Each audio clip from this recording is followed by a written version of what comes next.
Next up, we have Let's Stomp by F-777 or F-777, free Newgrounds download. My understanding is that this is featured in Geometry Dash. Once again, everybody, this is a Basterd's LFA, a layman-friendly analysis. I'm a professionally trained musician and composer, and my objective here is to explain things in a way so that you don't have to be one to understand what is happening here musically. So, if you like the sound of that, make sure you're following the channel, subscribe to the channel, whatever terms you want to use.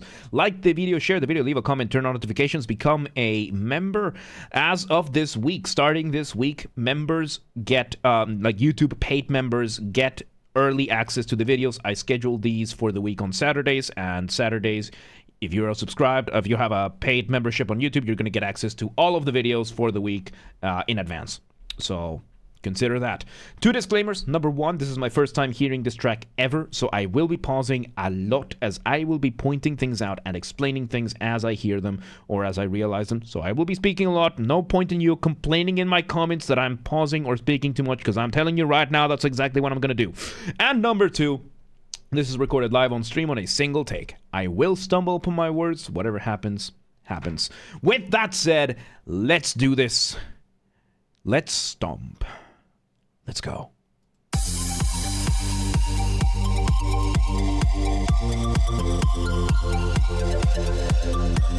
Okay, so we have several elements going on over here. First, we have, of course, the drums. We have the bass drum going. I have a PhD in yapping. I'm offended at how low grade you think my yapping is. So, we have a bass drum giving us our initial beat. We have a synth giving us some chords / bass at the same time, and we are having another more chimey synth up there giving us what I believe will be our motif.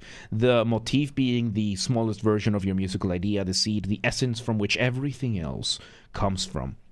So we are having this downwards going melody while the chords are kind of going upwards. Pretty nice. So masters in line. I have a postdoctorate in yapping.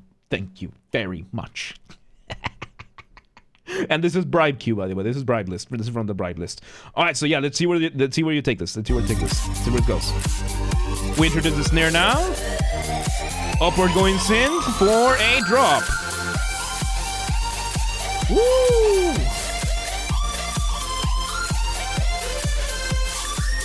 Okay, so now we bring a variation of the motif already. We're bringing the actual melody in. That synth is very loud. It's a very loud, almost siren-like, like a police siren melody. It's very, very loud. Professor. Megumi, do not call me that, please. So there you go. We're having this, the melody is really, really loud. Almost to the limit. It's almost to the limit. It's very much pushing on the limit. I don't dislike it. It's just really loud. Let's see where it goes. Still going up. There you go. Yes. So yeah, the drums, bass, synth, pretty much the same. And off the ramp we go. Okay, so going off the ramp is a colloquial term that I like to use. Colloquial, when I say colloquial, I mean there's no official academic term for this, or at least I'm not using it for the sake of simplicity. And in this case, going off the ramp is what I call a transition. It can be as short as a single beat. It can be as long as an entire section. And the purpose of this is to make the listener feel suspended up in the air at the mercy of inertia, kind of just waiting to see where you land. How do you do that? You remove the drums. Maybe the bass as well, which is, right now it was just the drums. We bring back the original version of the motif, and let's see where this goes.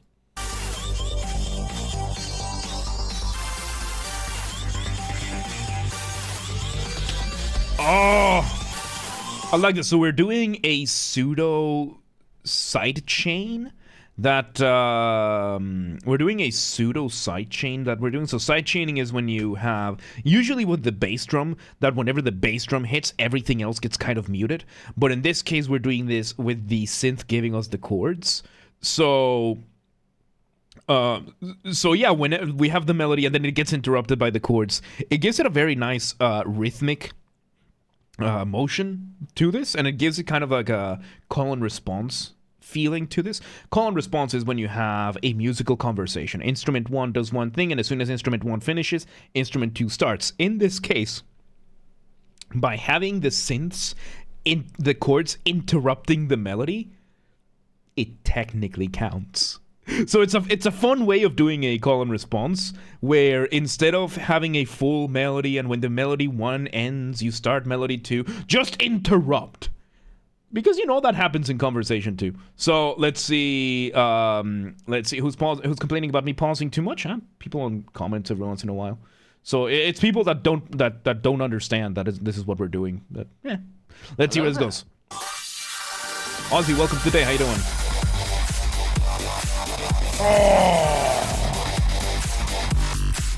I'm doing fantastic. How are you? So yeah, now we are bringing the bass. We are doing more of we're bringing the bass forward. Doing a variation. I think the bass is also doing a variation of the motif. It might be a similar melody. It might just be the bass line. We are doing the same thing with the call and response, but this time we have taken it from the high melody to the low bass, while the chords have stayed the same, giving us this polar opposite version of this call and response. Really cool. This is really cool. Let's see where it goes.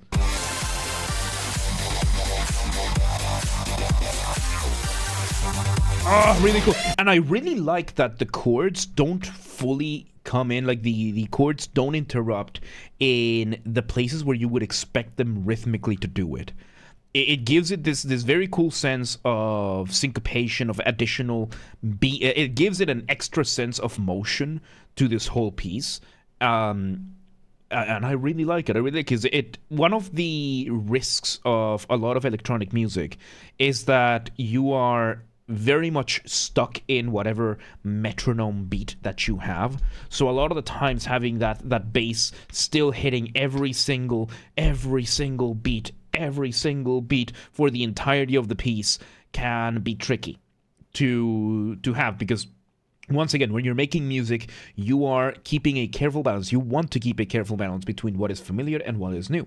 Too much familiarity, too much repetition of the same exact thing over and over again risks boring the listener. They tune out. Too much new material too quickly, you risk overwhelming the listener. They tune out. So yeah, no, we have this going on. By the way, do not request songs just yet.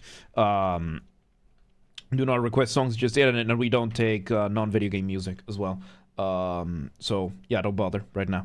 You just wasted points. So yeah, we're having this, and I really like the contrast. I really like the contrast. And welcome to the day. I can't read Japanese, but hi, how you doing? Let's see where this goes. Back to that synth. Oh. Now we're letting the bass line go through. Really cool.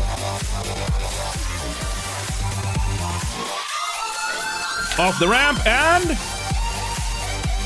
we bring back this higher, louder siren. Now it's doing a variation on that initial melody that we heard before, allowing things to stay kind of the same, but still different. Creative way of handling this. Creative way of handling this. Let's see where it goes.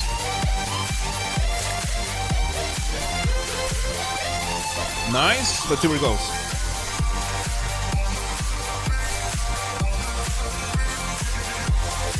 And we include a vocal sample. This is very Daft Punk-esque. There was this other one. The guys that did Every Day I'm Shuffling. Those guys, I forgot their name. I forgot. It's been like 13 years since I last heard them. But yeah, those guys, that older, like mid 2000s, early 2010s, LMFAO. Thank you. Yes, LMFAO. Yeah, I forgot. Yeah, those guys that did it kind of reminds me a little bit of that style of using vocal samples and distorting them and using them as instruments, not using them so much as singing, or using them as or using them more as a synth instead of a vocal line. So pretty cool. I like that. I don't know if it was on purpose or not, but it kind of sounded like a like a callback to that. So vocodex, thank you. So a vocodex, there you go. Thank you. I don't know. I am still a foreigner when it comes to electronic music. So let's see where this goes. Very Daft Punk-esque, yeah. Vocodex, yeah, there you go. Still doing that melody. Back we go to the bass line. Really cool. Getting interrupted by another melody, but still keeping that motif.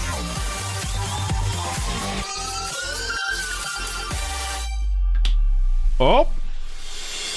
And we bring complete silence for a moment. Man. The most devastatingly effective tool that a musician has. Silence. It's a very dangerous double-edged sword, but if you can use it well, you get really powerful, really powerful effects from that. Let's see where this goes.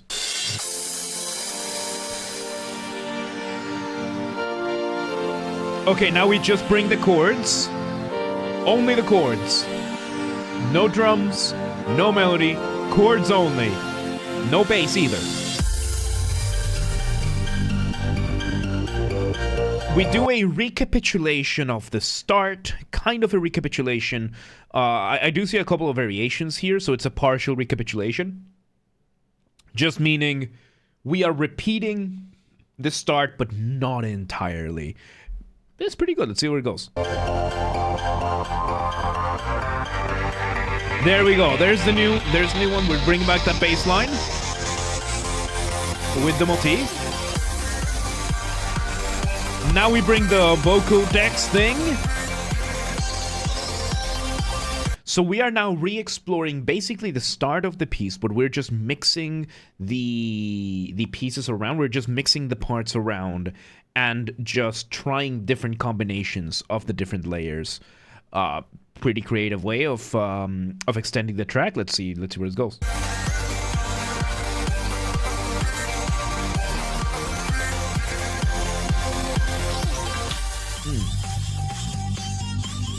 Off the ramp again with the bass line and this variation of the motif with this like quasi vocodex, and we have reached the climax of the piece. Usually the climax is going to be within the last 1 to 2 minutes of the track, depending on the length of the piece. And that is precisely what we got. We got a very nice dropping of the beat. We are still hammering in that that bass line motif that we're getting. Really effective. Let's see where it goes. With the interruptions, nice. So if my logic, if the patterns I'm seeing over here match anything, we are gonna go from the bass line being now the interrupted bass line to the interrupted melody next. Am I right? Let's see.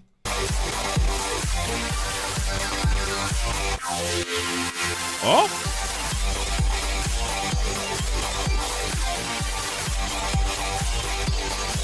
So I was partially correct. We had a brief moment of going off the ramp, and now instead of switching to just the interrupted melody from the interrupted bass line, we are doing both at the same time.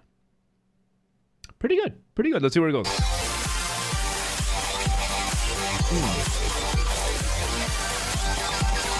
Ah, really cool. And we bring back this one, the really loud one. Fully developing that melody. Fully developing the melody.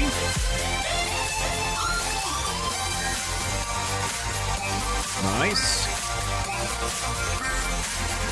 We bring back the vocodex, kind of recapitulating everything we've done recently in a shorter time. How are you gonna end this? And there you go. That one last hit. There's a lot of time left in the video. Is there anything else? Okay, I think this is just the like thank you for watching screen. Okay, so there was like 20 seconds there of video that is just for the outro of the video itself. Man, there you go. That was fun. That was a fun melody That loud melody was a little too loud for my taste, but it still worked. It still worked. It still did really well. The melody itself was really fun. The bass line was so much fun. The interrupted chords, that forced call and response was really cool. That was really, really cool. There you go. That was Let's Stomp by F-777, featured in Geometry Dash. My understanding is that this is part of the official soundtrack. I'm not entirely sure. I will be wrong. So, once again, everybody, this has been a Basterd's LFA, a layman-friendly analysis. I'm a professionally trained musician and composer, and my objective here has been to explain things in a way so that you don't have to be one to understand what's happened here musically. So, if you're watching this on the YouTube video archive thing, thank you for watching. Make sure you're following the channel, subscribe to the channel, whatever term you want to use. Like the video, share the video, leave a comment, turn on notifications, become a member. Once again, starting this week, members get early access to all the videos. Videos are scheduled on Saturdays, meaning that if you have a paid subscription on YouTube, the membership, you can watch all the videos for the week on Saturday when I schedule them. So consider that. If you want to listen to this without me interrupting every 5 seconds, I will be linking it in the description down below. If you want to request a song, if you're on the live stream, you can go ahead and start requesting. If you're not on the live stream, go to the Discord server linked down below. Go to the LFA requests channel and follow the instructions on the pinned message. And if you want to catch the streams when they happen live, we aim for Monday through Friday, 6 p.m. Central European Time. If you want to know what time that is for you, if you don't live in Europe, it's okay. We have the full up-to-date stream schedule showing in your local time zone in both the Discord and the Twitch. They're both linked down below. So if you're in, I don't know, like if you're in Colorado, you don't have to worry about what time is it in Hungary. It's just going to show it in your local time zone. And follow the gaming channel. We have a gaming channel because I'm on YouTube. Of course I have a gaming channel. Games Are Bastard. That's where we put the recordings, VODs of our video game after shows if they happened. So link down below, or just search for the YouTube channel. Same as James R. Bastard, just swap the J for a G for Games R. Bastard, and there you go. And there you go. That was Let's Stomp, F-777. Really fun stuff, man. Really, really fun stuff. But yeah, let's move.